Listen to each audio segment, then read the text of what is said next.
Everyone, welcome to our new YouTube channel. We are today with our new topic,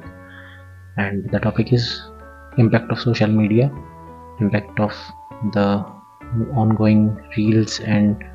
shorts on the youth of India. So basically, when we talk about the good aspects and bad aspects of something, we have to consider both, and the analysis can be done only then. सो जो हमारे अच्छे effects हैं उनके अंदर हम मानते हैं कि बहुत कुछ चीज़ें अवेलेबल हो गई हैं हमें easily on our finger tips through these reels. बहुत छोटी छोटी इन्फॉर्मेशंस, छोटे छोटे हैक्स, ट्रिक्स, किसी चीज़ को यूज़ करने की, किसी एपरेटस को यूज़ करने की, और किस तरह से हम सिलेक्शन कर सकते हैं किसी 10 चीज़ों में से किसी बेटर थिंग का या बेस्ट थिंग का। तो वो सब हमें फैसिलिटीज़ अवेलेबल हो रही हैं आजकल रील्स के थ्रू, जो हमारे क्रिएटिव यूट्यूबर्स और क्रिएटिव इंस्टाग्राम के ब्लॉगर्स हैं उनके द्वारा। लेकिन कहीं ना कहीं इसी बीच में एक जो कहना चाहिए खरपतवार जो फसल हो जाती है, हम बोलते हैं किसान लोग के, जब हम कोई अच्छी फसल बोते हैं तो उसके साथ कुछ ऐसी अनवांटेड क्रॉप्स जो है वो डेवलप हो जाती हैं। इसी तरीके से हमारे इस सोशल मीडिया के प्लेटफॉर्म पर भी हम आजकल देखते हैं कि बहुत सारी इस तरह की चीज़ें डेवलप हो रही हैं जो अनवांटेड हैं और इनअप्रोप्रिएट हैं, और शायद उनकी कोई ज़रूरत भी नहीं है, लेकिन एग्जिस्ट करती हैं, पता नहीं क्यों, क्योंकि बहुत सारा यूथ उसको देख रहा है। अब बात करते हैं कि अच्छी चीज़ें क्या हो रही हैं। First of all, creative things which we are seeing in the Instagram reels and YouTube shorts, हम अपने आप को एंटरटेन भी कर सकते हैं। कुछ समय निकाल के 2 मिनट, 3 मिनट, 10 मिनट निकाल के हम एक अच्छा रिफ्रेशमेंट गेन कर सकते हैं, और जो हम लोग करते भी हैं अपने बिजी शेड्यूल से और हेक्टिक लाइफ से निकल कर हम 10-15 मिनट के लिए स्क्रॉल करते हैं तो हमको काफ़ी इजीली एंटरटेनमेंट प्राप्त हो जाता है उससे। लेकिन अगर उससे अलग हम बैड इफ़ेक्ट्स की तरफ देखना शुरू करें तो बैड इफ़ेक्ट्स कुछ ज़्यादा ही हो रहे हैं। फ्रीडम ऑफ स्पीच के चक्कर में, फ्रीडम ऑफ एक्सप्रेशन की आड़ में, जो हमें कॉन्स्टिट्यूशन से राइट प्रोवाइडेड हैं उनकी आड़ में बहुत कुछ ऐसा चल रहा है जो इनअप्रोप्रिएट है और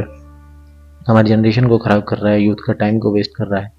हम 15 मिनट के लिए बैठते हैं, 10 मिनट के लिए बैठते हैं कि चलो ठीक है हम थोड़ा अपना माइंड रिफ़्रेश कर लेते हैं। इसी बीच में बहुत सारे सजेशंस इस तरह के आने स्टार्ट हो जाते हैं कि do you want to see this thing, do you want to see this type of content. तो उसके अंदर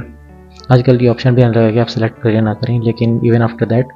हम देखते हैं कि बहुत सारा कंटेंट जो कि यूज़फुल भी नहीं है और जिसकी कोई बेसिस भी नहीं है वो हमें परोसा जाता है, और उसके चक्कर में हम अपना टाइम वेस्ट करते हैं काफ़ी ज़्यादा, जो कि अगर हम 10-5 मिनट के लिए बैठे हैं तो 1 घंटा कैसे निकल जाता है ये पता ही नहीं चलता। तो ये उनके लिए तो बेनिफिशियल है क्योंकि उनको उससे प्रमोशन मिल रहा है, भले ही उनके पास कंटेंट क्रिएशन के लिए कुछ हो या ना हो, उनके पास कोई एथिकल और ऑथेंटिक कुछ चीज़ ऐसी हो या ना हो, लॉजिकल कुछ कंटेंट हो या ना हो, लेकिन वो उसको अपलोड करते हैं। जो भी मतलब इतना ख़राब सिनेरियो चल रहा है कि लोग अपनी यही दिनचर्या ही डाल दे रहे हैं कि आज मैंने ये किया, उसके बाद मैंने ये किया, उसके बाद मैंने घर का खाना बनाया, उसके बाद हमने बर्तन धोए। मतलब इस तरह का कंटेंट का व्हाट यू थिंक कि इससे आप क्या डिलीवर करना चाह रहे हैं। और इवन आफ्टर दैट वो कंटेंट्स भी चल रहे हैं, उन पे अंधाधुंध व्यूज़ आ रहे हैं और लाइक्स आ रहे हैं, सब्सक्राइब आ रहे हैं। तो इस तरह से हम एक गलत चीज़ को बढ़ावा दे रहे हैं जो कि इन फ्यूचर हमारे यूथ के लिए बहुत ख़राब होने वाला है। मानसिकता ख़राब हो जाएगी, इंसान इस तरह का कंटेंट घंटों देखेगा तो अपनी प्रोडक्टिविटी को लॉस कर देगा, अपनी क्रिएटिविटी को लॉस कर देगा, और इसे लॉन्ग रन में हम देखें तो हमारे पूरे देश को, जिसके पास इतना बड़ा यूथ का हब है, उसको कितना बड़ा नुकसान हो रहा है। इतने लोग अपनी क्रिएटिविटी किसी फील्ड में दिखाते, मेहनत करते, या किसी मैन्युफैक्चरिंग सेक्टर में भी अगर लगते तो कितना कुछ हमारी कंट्री को डेवलपमेंट होता, कितना हमारा जीडीपी इंक्रीज़ होता। लेकिन ये सब क्यों नहीं हो पा रहा है? रीज़न बिहाइंड के युवा को या तो सरकारी नौकरी चाहिए, या फिर बिज़नेस चाहिए एकदम से बड़ा, या फिर उनको कुछ नहीं करना है, वो बस सरकारी की तैयारी के नाम पर बैठे हैं, या फिर किसी और आस में बैठे हैं कि कभी हमारी इतने लाख का पैकेज लेगा तब हम जॉब करने निकलेंगे, या तब हम अपनी कुछ क्रिएटिविटी करेंगे। और इसी तरह के कंटेंट्स हमें बिजी रखते हैं, जिस तरह के इनएप्रोप्रिएट कंटेंट्स आज आ रहे हैं, और हमारा टाइम वेस्ट करते हैं, यूथ जनरेशन सबको वेस्ट कर रहे हैं। तो हमें कहीं ना कहीं फोकस करना होगा कि what we have to see and what we have not to see. हमें क्या देखना है और क्या नहीं देखना है, इसका सिलेक्शन करना बहुत ज़रूरी है। यूज़फुल कंटेंट्स को देखिए, अच्छी चीज़ों को देखिए, ये सोचिए कि मुझे क्या चीज़ मेरे बिजनेस में, क्या चीज़ मेरी जॉब में अपग्रेडेशन ला सकती है, क्या चीज़ मैं सीख के और आगे बढ़ सकता हूँ, अपनी ग्रोथ कर सकता हूँ, अपनी सोसाइटी ग्रोथ कर सकता हूँ, या फिर किस तरह से अपने साथ वालों को एजुकेट कर सकता हूँ। इवन अगर आप कंटेंट बनाना भी है तो कुछ ऐसा कंटेंट बनाइए कि उससे किसी को लर्निंग मिले, किसी को एजुकेशन मिले, किसी को कोई सही रास्ता मिले, या कोई अच्छी ट्रिक या कोई अच्छा स्पेशलाइजेशन जाने। ये ना हो कि आपने सिर्फ एक व्यूज़ के चक्कर में और सिर्फ लाइक्स के चक्कर में और कुछ पैसों के चक्कर में आपने ये सारा कंटेंट क्रिएट कर दिया और आप बन गए एक फर्जी सेलिब्रिटी। तो वो चीज़ नहीं होनी चाहिए। अपने एक्सपीरियंस शेयर कर सकते हैं, like I am doing also. मैं कोई कंटेंट कहीं अलग से नहीं लाता हूँ, मैं सिर्फ अपने एक्सपीरियंस शेयर करता हूँ। जिस दिन मुझे जो लर्निंग लगती है, जिस पॉइंट पे मेरा फोकस होता है, या मुझे कोई चीज़ अलग खटकती है या दिखती है, उसके ऊपर मैं कंटेंट क्रिएट कर देता हूँ। और कंटेंट क्या है, ये सिर्फ एक छोटी सी लर्निंग है, हम सबको एक रिमाइंडर है कि आप ये ध्यान रखें कि इन जनरल लाइफ जो हम करे जा रहे हैं क्या वो बेनिफिशियल है भी या नहीं। और एक जो ऑब्जर्वेशन एनालिसिस वाली मैंने वीडियो बनाई थी, उसमें भी यही था कि हमें एनालिसिस करना चाहिए वक्त वक्त पर कि हम किस ओर जा रहे हैं, क्या हमारी दिशा क्या है, डायरेक्शन किस ओर जा रहे हैं हम। और इसी तरीके से मैं आपको यही सलाह देना चाहूँगा कि इन फ्यूचर आप कोशिश करिए कि आपके इवन हमारे जो एल्डर्स हैं, हमारे जो बड़ी एज के लोग हैं, हमारे फादर मदर, अगर उनके हाथ में भी ये फ़ोन अब आया है तो ये एक ऐसी फैसिलिटी है। कुछ मदर्स यूज़ करती हैं नई रेसिपीज़ निकालने के लिए यूट्यूब से, which we feel happy also about that कि ये सब हो रहा है और वो सब भी टेक्नोलॉजी का अच्छा लाभ उठा रहे हैं। लेकिन इसी बीच जो फालतू की फ़नी वीडियोस बन रही हैं, जिनमें वाकई में फ़न होता भी नहीं है, वल्गैरिटी ज़्यादा होती है, उस चीज़ को भी प्रमोशन मिल रहा है, वो भी सब इस तरह का कंटेंट उनके सामने भी आता है। और या फिर ये मान लीजिए कि बहुत ही चीप लेवल की जो हंसी मजाक की वीडियो बनती हैं, जिनसे सही पूछो तो हंसी भी नहीं आती है। तो इस तरह की चीज़ें स्क्रॉल कर करके, और मतलब waste of time, waste of energy, waste of experience, जो हम अपने बड़ों के साथ बैठ के अच्छा एक्सपीरियंस ले सकते हैं, सीख सकते हैं, उसकी वजह हम इन चीज़ों को स्क्रॉल करेंगे तो ये तो श्योर है कि टाइम भी वेस्ट होगा और माइंडसेट भी कहीं ना कहीं ख़राब होगा। तो मेरा ये मानना है कि बच्चों से और अपने आप को भी एनालाइज करना ज़रूरी है, बच्चों के से भी इनको भी देखना ज़रूरी है वो किस लाइन पे जा रहे हैं। तो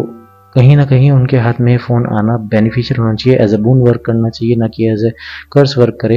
तो पहले जैसे इंटरनेट के बारे में यही हमें कहा जाता था कि ये एज ए बून है या फिर एज ए कर्स है, तो इस टाइम इंस्टाग्राम और यूट्यूब्स का हमें जो बेनिफिट यूज़ करना चाहिए, बेनिफिशियल यूज़ देखना चाहिए, और अच्छी उसमें से हमें कंटेंट निकालना चाहिए, लर्निंग्स लेनी चाहिए, अपने आप को एजुकेट करना चाहिए। और फालतू के कंटेंट्स को मतलब मैं कहना चाहूँगा कि उसको आप अवॉइड ही करें तो बढ़िया है, और सब हमारे यूथ के लिए भी अच्छा होगा। और जितने लोगों को आप ये लर्निंग दे सकें, जितने लोगों को आप अवेयर कर सकें इस चीज़ के बारे में, फर्स्ट ऑफ ऑल अपने ऊपर अप्लाई कर सकें, तो उतना ही बेटर है हमारे देश की तरक्की में, हमारी तरक्की में, हमारी सोसाइटी की तरक्की में। ये सब बहुत बेनिफिशियल होगा, और ये एक एनालिसिस और ऑब्जर्वेशन के द्वारा हम अपने आप को सही दिशा में ले जा पाएंगे। अदरवाइज इस तरह के